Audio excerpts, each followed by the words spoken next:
Hi. How's it going? Good, how are you? Great. See you. Great. Long time no see.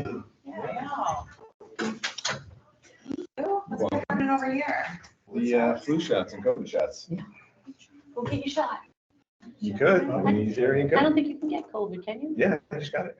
Because at Moose Hill, they Yeah. said they didn't have it. No, they have it now. Oh. I Yeah. feel like I'm gonna get it this year because I always get it right around quick. Do you think if I got it now, I'd be good till Christmas? I think so. I think so. Because I always get it that week of Christmas, either right before or right after. 2 for 2. Yeah. I don't want a shot though. The flu shot, my arm wasn't even sore. It was so easy. And I signed up for the COVID, but Rite Aid, when they came, they said, oh, it wasn't in. So, You just, if I get one of those like COVID fighty, weird, you know? yeah. Oh, man. Do you usually get reaction to the shot? I do to the COVID one, but it makes me feel like kind of sick and weird. Hello, how are you? Good, how are you? Fine, thank you. Wait, the needle. They have the COVID shots here, Yes, they do. Oh, because we didn't have them. we didn't have it until. No. What time are they here till?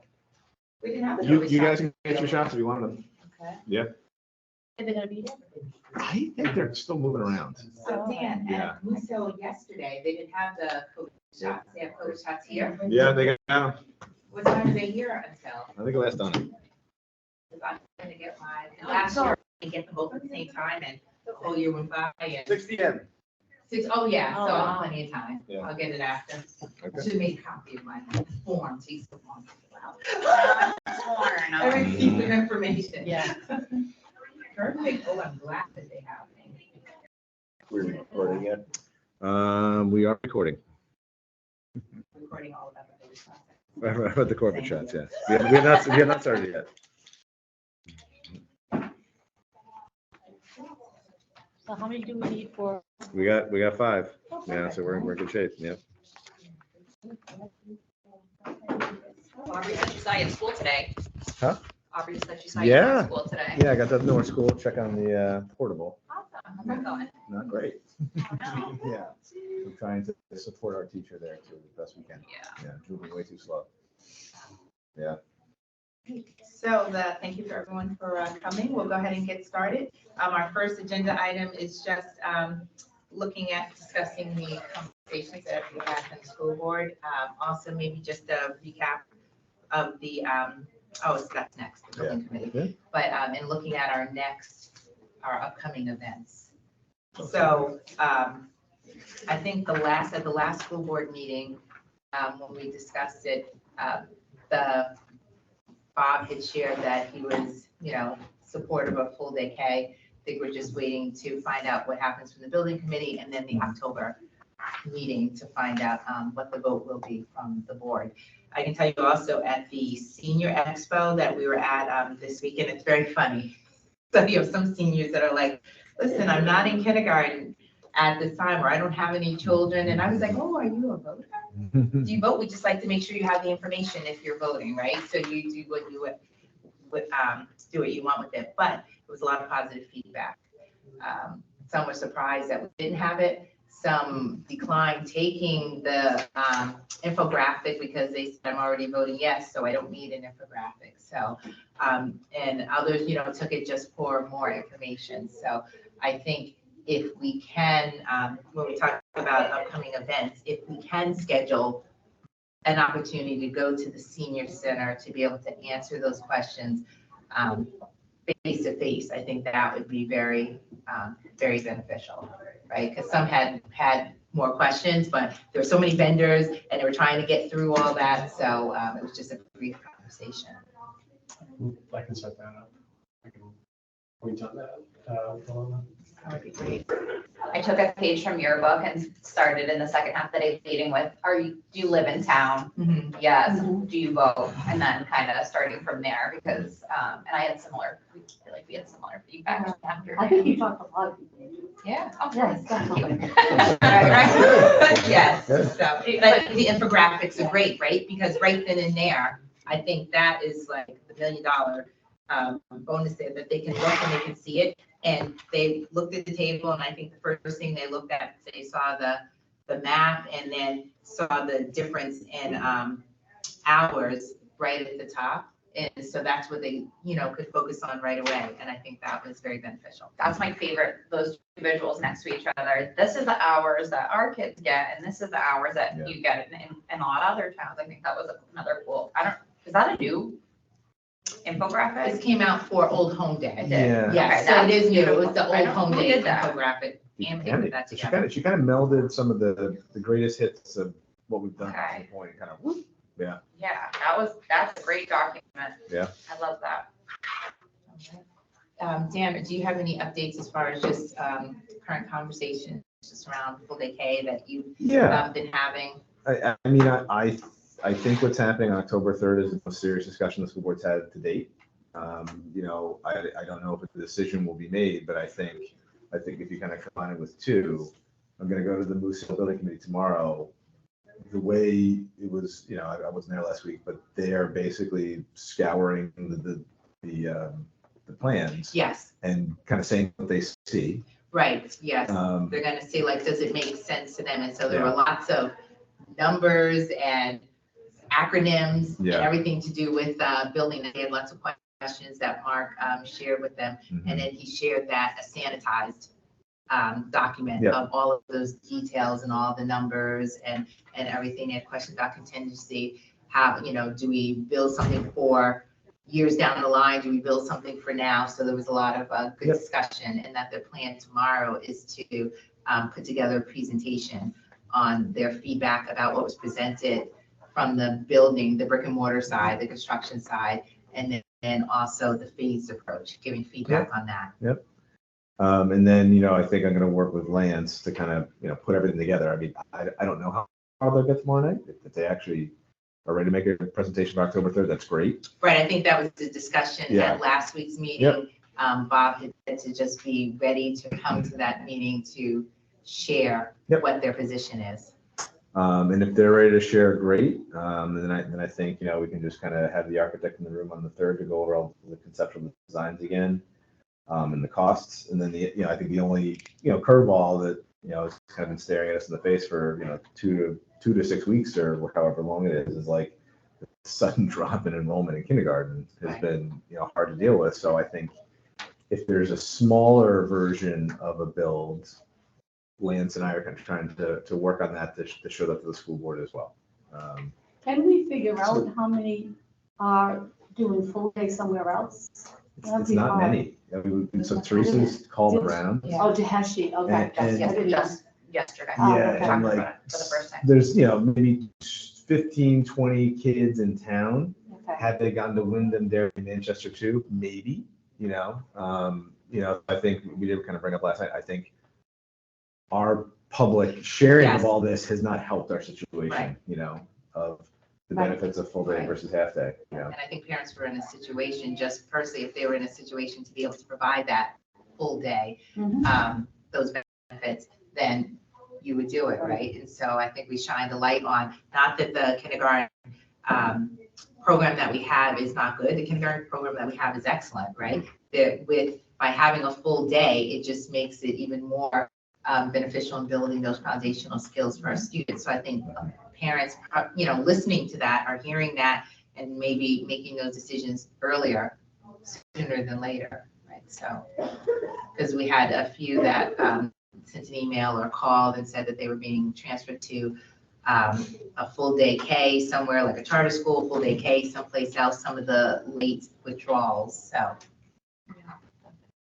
Heard a lot from people about like the logistics of it just not Yeah. being a good fit, Right. but either way, I think the rebuttal could be, the brain development piece and the Mhm. best practice and, Absolutely. Yeah, for we're sure. gonna have an influx, and I wonder I was talking to somebody at Old Home Day and Mhm. figuring out like that next cohort, like essentially like the COVID babies, Yeah, I know. how many of those are coming? It'll dip, and then they go up. Yeah, Like, right. that's certainly gonna happen, Yeah. so, yeah. Well, and we also, I mean, from a development standpoint, Londonderry is, kind of is investing in a lot of more apartment complexes. And so Yep. there's a lot of families that would definitely be targeting coming to Londonderry. Yeah. So that's why one of the questions I have is,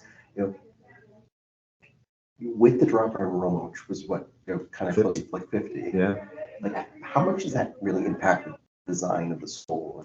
Isn't the school kind of It's not overcrowded? either on the screen. Oh, I don't know if someone's raising their hand or wanting to get in. no, it just is being recorded. I was like, I don't think I invited anyone. Yeah, yeah. So what we're saying, Jeff? Yeah. Yeah, so I mean, from the design of the current design, like, does it impact it that much? Or, I mean, This is a conversation Sandra didn't want to have with me.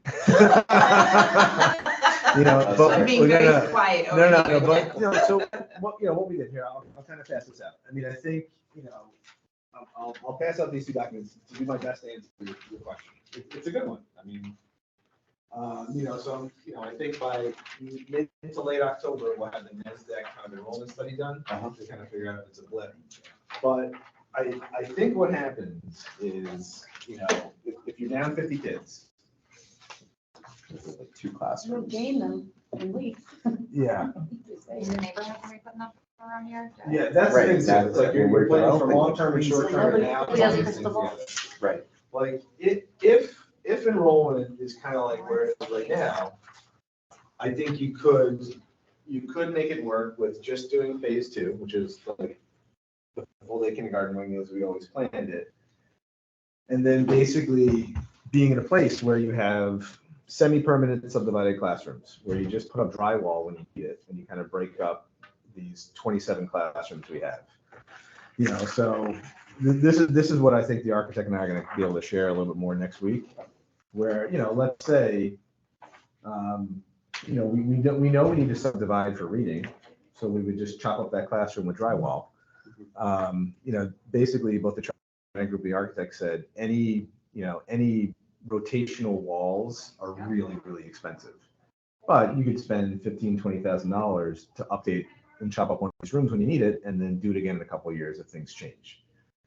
So it's not the most cost effective, but it's probably the easiest way to get through. So I think you could fit in the school with just, a partial construction if we're under 220 where we are right now. When we get to 250 to 270, which is where we've been, I think you got to keep the portables because we don't have enough space, and then kind of see how things go. I think a lot of the problems are art, music, library. Are you on a cart? Are you rotating around? Some of the issues we've seen. Then if we get near 300, there's no way we can't do some version of 1B, what we were always planning. And I think that's where the discussion has to go, is like, where's what do we want to plan for the future? Do we want to plan for what we know now and or anywhere in between? And I think, if we had not had this sudden drop in enrollment, I think the decision would be much easier right now. But we're faced with a strange curveball and how to navigate it. Does that answer your question? Yeah, no, it does. I mean, I sitting on the planning board, I see these developments coming online relatively soon. I see a lot more kind of development in this area from just kind of more industrial complexes that'll bring more folks. I mean, there's a housing shortage, absolutely. Yep. That's why we have more kind of apartment buildings, more transitional housing kind of coming online. So I just, personally, from my standpoint, I want to kind of just be flexible with this, right? Yeah. I want to plan for the future, and because we don't know what that is, and I don't want to kind of say, but it seems like having a more space when you're building a new building is a good problem to have, because we're going to lose that space 5 to 10 years. The other piece of it too, to add to that, I feel like, is like when you consider the master plan and all of the other buildings, like, and kind of like looking at history, is that update that needs to happen later happen, or, Yep, and that's usually what happens, is like you get one stab at it, and then if it doesn't go through, it doesn't go through. And there were supposed to be these additions and they never happened, so that those are all the things we have to kind of weigh. How much is, I don't remember if we talked about this, I apologize if we had, how much did we overshoot on the initial, like, in terms of space? Like, was there any growth built into it? Not much, you know, I mean, Kevin brought that up last spring. You know, we can easily handle 250 to 270. I think if we're anywhere above 320 kindergartners at one time, we have problems. You know, but we haven't seen classes that size for kindergarten in, you know, 10, 15 years. That's where I hope the NESEC study kind of gives us some predictions of New Hampshire's future and kind of how that plays out demographically. Because they do a good job looking at all the demographics, talking to the planning board, talking to realtors, and kind of looking at all that stuff together. Okay, and, Yeah. and when we look at our 5-year average, even including this year, it averages to 250. Our 6-year average averages to 246. So even with the ebbs and flows and the dips over the last 5 and 6 years, you're running between 246 and 250, with this year being the lowest. And then we had another one, like, I think 2018, 2019, that might have been a low, like 220 or something like that. So it averages between 246 and 250 if you're looking at a 5 to 6 year average of kind of incoming kindergarten. This looks like it's that middle column. Yeah. So what we'll do is we'll just go back to the conceptual design, present the full costs. We can come up with this, you know, at least an approximate idea of what a smaller build could look like, or a temporary smaller build, and then, you know, really see where the school board's at to kind of answer the questions the best we can, and try and move forward.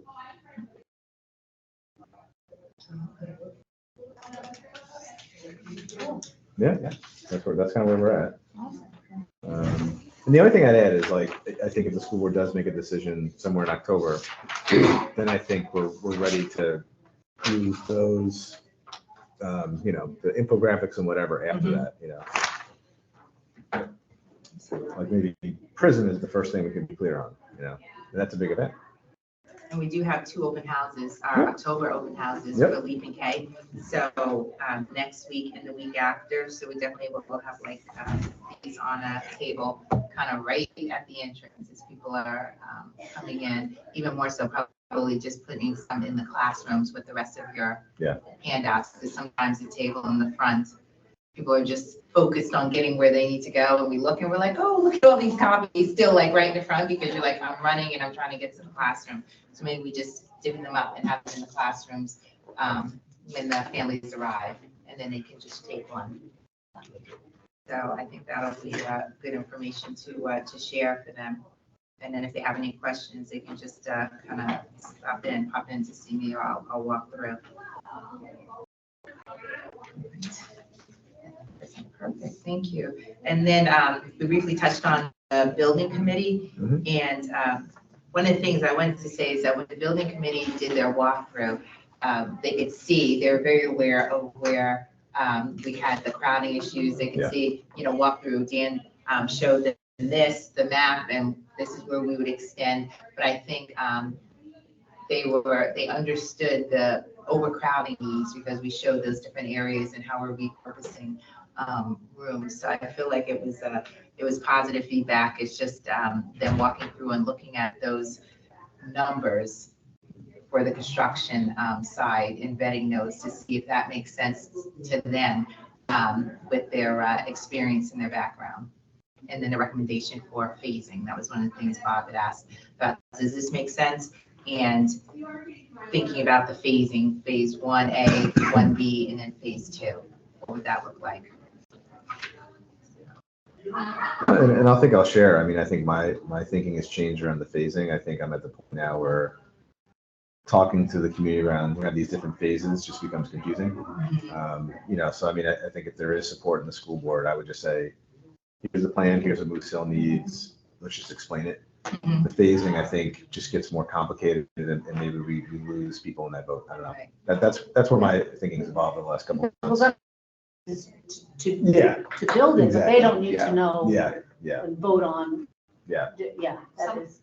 Someone said to us the other day when we were at the senior expo, something to that effect, like, you don't want people, you do it in phases and it's on 2 years in a row, people might feel like the second time, like, what do you mean I already voted for this? Like, exactly. You know, like, what is this? Yeah, and Never mind. Yep, You know, that's a good point. and I Good point. Right, there. essentially the vote is do we go to full day kindergarten or not. Yeah. I mean, that's kind of the vote there. Yeah. I think it's probably as simple as that. I mean, obviously gonna list the costs, but, even kind of sitting through the CIP presentation, this is my second time sitting through the CIP presentation, just seeing, it was confusing to kind of like go through the different phases. And the planning board, kind of was aligned with that fact of, we should, this should be, One project. one project, one phase, not divided out.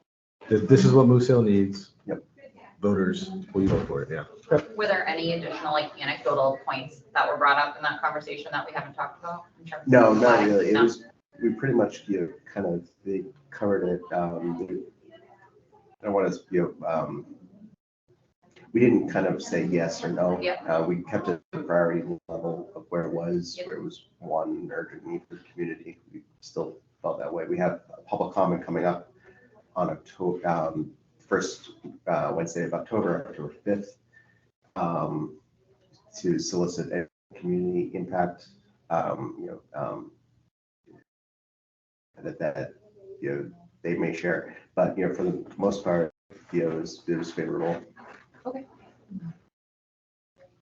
Okay. That's kind of where we're at. Thank you. And we touched on the lower enrollment. So I think just looking at our plans for, I'll take care of the open houses for 10-4 and 10-11. Just what do we do are we just leaving them out there for Prism? Do we want to have someone there? Like, just what would that look like? We'll definitely sign up for craft fair. Yes, absolutely. Craft fair was good last year. Yeah, They're in it a good was. spot. It They was. walked It around was. the Yeah. curve there. For Prism, it really comes down to if the decision's made. Yes. If the decision's made, then I think I can talk to Serge and kind of figure out the right way to do that. Mhm. And not hog the spotlight, Yeah, absolutely. Yeah. And it could just be as they're coming in, right? Yeah. Have it on the table and, Yeah. oh, one of the students who are there collecting tickets here, would you like one? And then it doesn't feel like we're trying to sell them in the moment when they're coming to Yeah. like enjoy themselves. Who oversees the craft fair? Like what organization or what person? I think it's technically student government. So Heather Bouchard, she's the one that I always go to. She's very organized.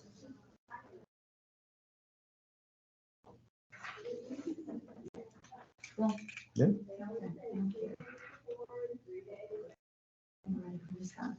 And then we'll know by next week.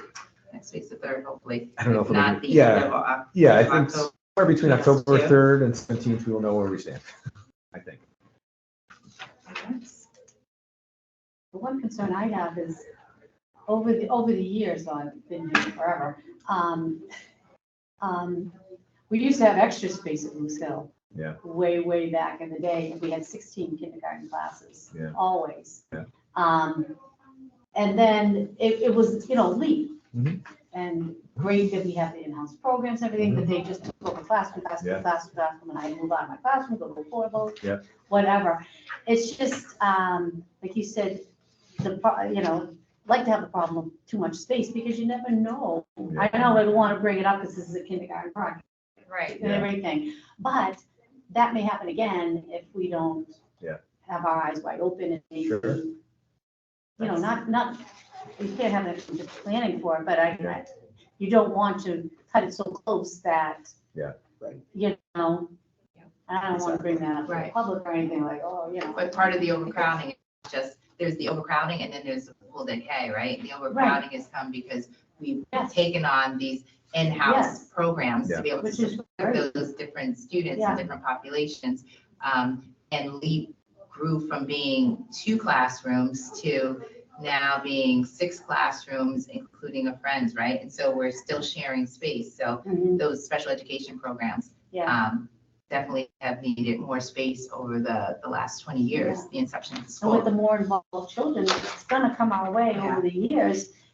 You know what I mean? It's foolish to think that you're not gonna need another specialized room for some type Yeah. of population of these children. Yeah, and it's better for us to have them as young as we can, you As young know, as we can, because right? that's just gonna maximize Yeah. what we can do for them, so. Yeah.